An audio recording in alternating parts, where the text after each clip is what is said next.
So, if the title of this podcast didn't suggest it, yes, I am a Beatles fan. And I want to talk a bit about music before we get into the photography side of things.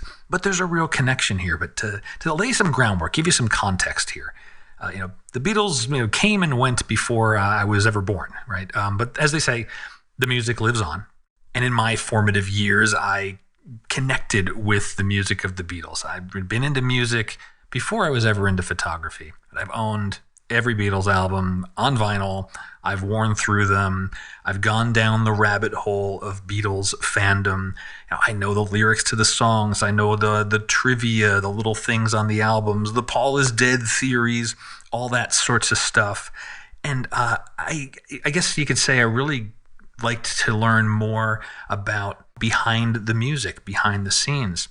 I read a really interesting book called Here, There, and Everywhere. It's by Geoff Emericks, and he was the sound engineer on many of the Beatles records, kind of starting around the Revolver stage and just after Rubber Soul. This is where they became much more of an experimental group. They weren't doing touring anymore, and it's kind of the era of their songs that really do resonate and live on. Yes, I Want to Hold Your Hand is a catchy song, but when people think of the Beatles, they think a lot more about the work in their later years. Revolution, Sgt. Pepper, those things. And that's where Geoff Emericks came in.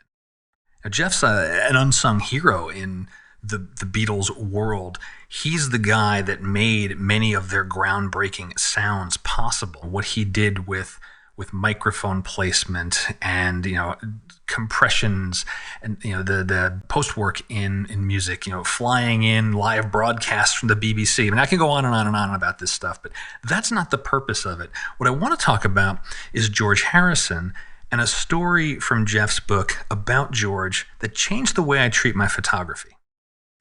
Now, George is a great songwriter, although much of his time in the Beatles, I'd argue, he was at a disadvantage, a pretty significant one. He stood in the shadow of Lennon and McCartney, the powerhouse songwriting duo. There's no doubt that John and Paul wrote great songs. Meanwhile, George is off on his own. He didn't have a writing partner to bounce things off, and he wrote lots and lots of songs that never saw the light of day as Beatles tracks. I mean, some of his work came through. Taxman is a good one. While My Guitar Gently Weeps, a classic. But by the time the Beatles broke up, his first solo record, All Things Must Pass, it was a triple album. He had all of this material built up and ready to be recorded. Now, how is this connecting to photography? So by the end of the Beatles era, this is late 1960s, they're in the studio, they're recording for what would become the final album, Abbey Road. Now, George does a demo of the song Something. This is arguably one of the best love songs ever written, and everybody knows it. The band knows it, the recording engineers know it. The demo track itself, with just George and his guitar, is amazing. No doubt, it's a great song. As the sessions go on and George is refining the work, Paul comes over to say, hey, I got some ideas for you. Let me share some thoughts about this song. Now, take a moment, take stock of this. This is Paul McCartney we're talking about, a guy that knows his songwriting. He comes over to offer another songwriter some notes. This is advice from what I would call a trusted source, someone worthwhile to listen to. Now, as Paul is sharing these notes, George stops him mid-sentence and simply says, I think it's good the way it is. That was it. End of conversation.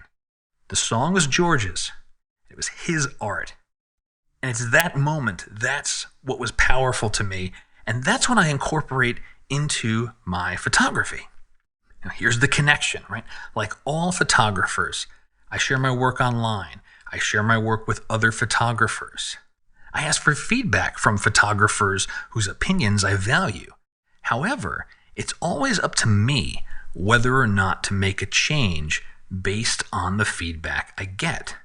Now, I'm not saying I will always discount feedback. That's not the point. Feedback, critique, we need that to grow.